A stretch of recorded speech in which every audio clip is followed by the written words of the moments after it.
Hey folks, Tito here with your Buckeye Blitz. Thanks much for tuning in today. Lots to talk about. Buckeye basketball season has ended. There is another one still going on. Ohio State women's hockey is doing very well. And then also some news on the Columbus Aviators, the UFFL. We'll start off though with the men's basketball team making their first appearance in the NCAA Tournament in 4 years. Took on TCU on Thursday, and the Buckeyes fell behind early. They were down 15 in that game. Rallied back in the second half, actually took the lead before losing on Xavier Edmonds' layup with under 5 seconds left. Buckeyes lose 66-64. Buckeyes finished 21-13 on the season. TCU advances. They're going to play Duke on Saturday. The Horned Frogs are 23-11.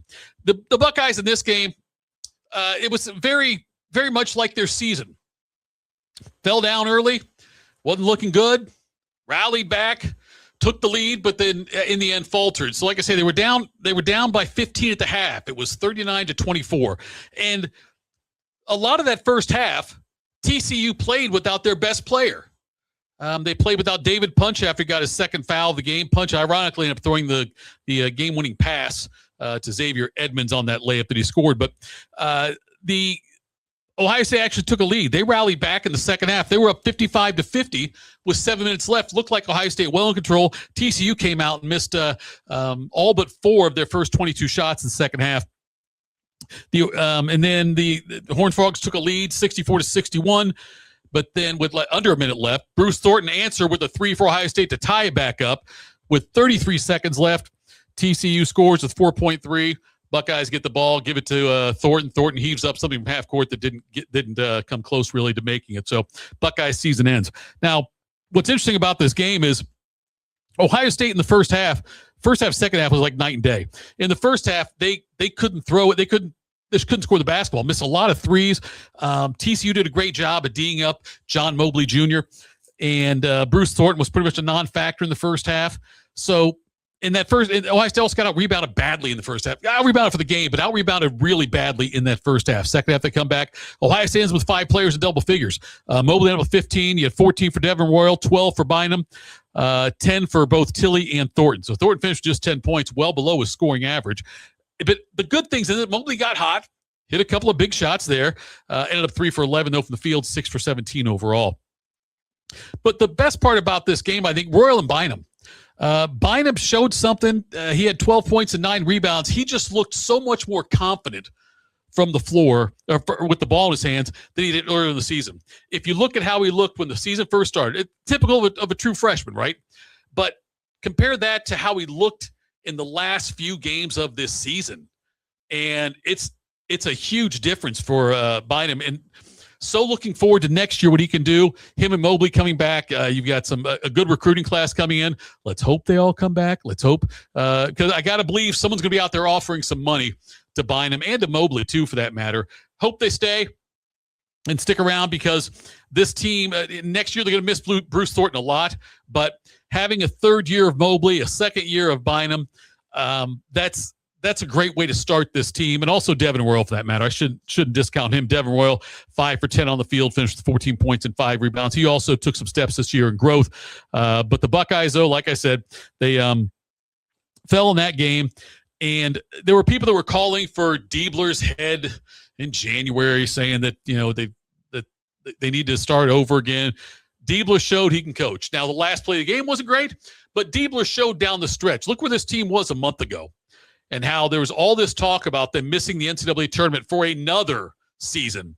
And the Buckeyes ended up beating Purdue, win a couple more down the stretch, win their first Big Ten tournament game. And in this game here, they very easily could have won. But they fall 66-64. Tough way to end Bruce Thornton's career. But it was overall, I would say, a good season for Ohio State basketball. I've said all along that for Ohio State basketball, the baseline, the absolute baseline, should be making the NCAA tournament. If you make it to the Sweet 16, that's a great season. Ohio State did what they were supposed to do this season. It's a good season for Ohio State basketball. It's a good season.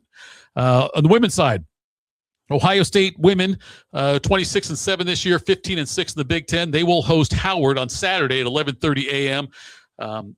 Eastern time on that one. The Buckeyes come in. Howard, by the way, 26-7. They're from the MEAC, where they went 16-1. Ohio State favored by 38.5. Over-unders at 142.5 for those of you that would partake in such a thing. It's And if you look at the NCAA tournament for women, it's pretty much chalk on the first two rounds, especially the first round. I don't know the first two rounds, but the first round's usually chalk.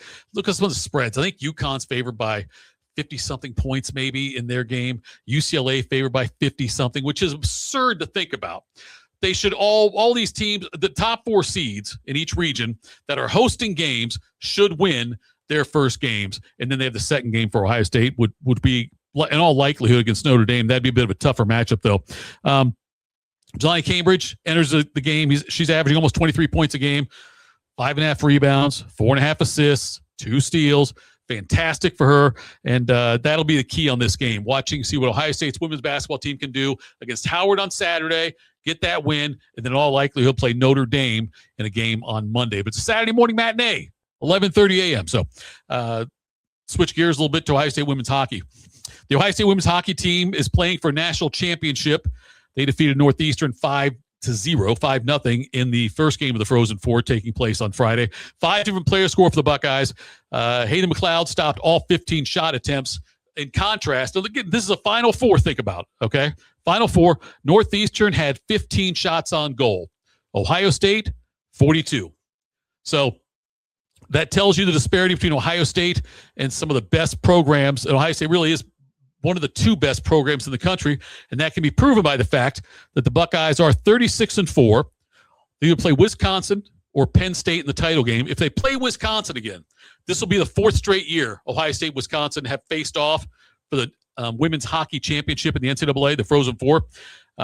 Wisconsin won it in 23 and 25, 2023, 2025.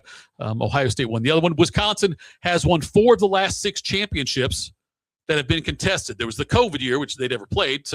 But 4 of the last 6 NCAA championships, Frozen Four titles, let's put it that way. 4 of the last 6 Frozen Four titles have been won by Wisconsin. The other 2, Ohio State. So looking probably another Wisconsin-Ohio State game. Ohio State gets a chance to maybe exact revenge for last year's loss to Wisconsin in the final. One other thing I want to talk about, the Columbus Aviators, coached by former Buckeye Ted Ginn Jr., have a quasi Buckeye feel on their roster of 50 that was released, their final roster for the upcoming UFL season. One of the 3 QBs is Aiden Sayin. Yes, Aiden Sayin, older brother of Julian Sayin, the Ohio State quarterback who was a Heisman finalist this past season. Aiden is 23 years old. He played 4 years at Penn over in the Ivy League, went 17-14 as a starter, threw for over 7,100 yards, 45 touchdowns, and 31 interceptions. The Aviators open their season March 29th at Orlando, and the home opener at Historic Crew Stadium is scheduled for April 3rd, and in that game they will take on the DC Defenders. All right, folks, that's it for the Buckeye Blitz. We're going to talk again after the Ohio State women get a win again against Howard on Saturday. Tough way for the Buckeyes basketball season to end, the men's side of things, but still a successful season. The hockey team going for is playing in the finals again, the championship of the Frozen Four against Wisconsin or Penn State. We'll find out about that one here on Friday night later on because they are playing. They start here shortly. I'm sorry, I shouldn't tell you what time it is, but they start at 7:30 Eastern time on Friday night. And finally, about the Aviators are starting up here March 29th. It'll be here before you know it, professional football back in Columbus. All right, that's it for me, Tito, Jeff Thitoff. Follow me on Twitter @ThatHappens. Talk to you again soon. This has been the Buckeye Blitz.